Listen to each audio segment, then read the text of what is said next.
Tintaglia followed, emulating him as she honed her own flying skills. There was much she did not care for in her mate, but he was truly a lord of the air. They followed the contours of the land. She knew his plan. Their glide would carry them up to the lip of the basin, and then down in a wild slide that paralleled the slope of the dunes. It would end with both of them splashing, wings still spread, into the still sun-warmed waters. They were halfway down the slope when the sand around the upper edges of the basin erupted. Canvas coverings were flung aside, and archers rose in ranks. A phalanx of arrows flew toward them. As the first wave of missiles rattled bruisingly off her wings and flanks, a second arced toward them. They were too close to the ground to batter their way to altitude again. Icefire skimmed and then slewed around as he hit the shallow waters of the pool. Tintaglia was too close behind him to stop or change her path.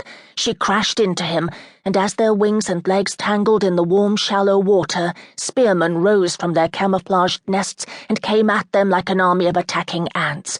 Behind them more ranks of men rose and surged forward with weighted nets of stout rope and chain. Heedless of how he might injure her, Icefire fought free of Tintaglia. He splashed from the shallow pool and charged into the men, trampling her into the water as he went. Some of the pike men ran. He crushed the others under his powerful hind feet, then spun, and with a lash of his long tail knocked down a score of others. Dazed, mired in the water, she saw him work his throat and then open wide his mouth. Behind his rows of gleaming white-pointed teeth, she glimpsed the scarlet and orange of Icefire's poison sacs. He spun toward his attackers, and his hissing roar carried with it a scarlet mist of venom. As the cloud enveloped the men before him, their screams rose to the blue cup of sky. The acid ate them. Armor of leather or metal slowed but did not stop it. The droplets fell from the air to the earth, incidentally passing through human bodies on the way.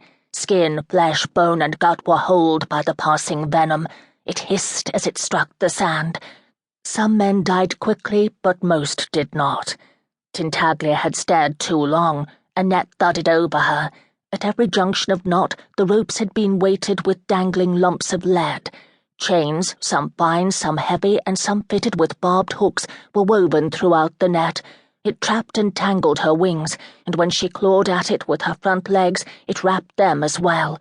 She roared her fury and felt her own poison sac swell as spearmen waded out into the shallow waters of the pond.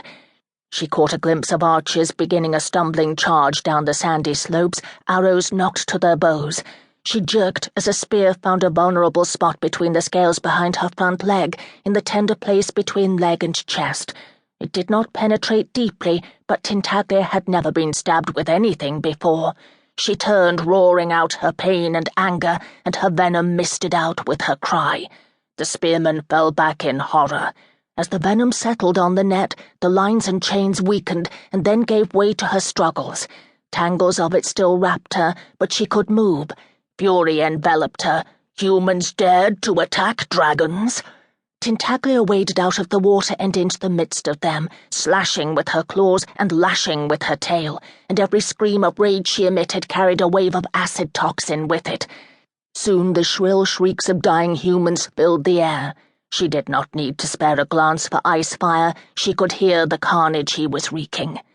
Arrows rattled off her body and thudded painfully against her entangled wings. She flapped them, tumbling a dozen men with them as she flung the last bits of netting free.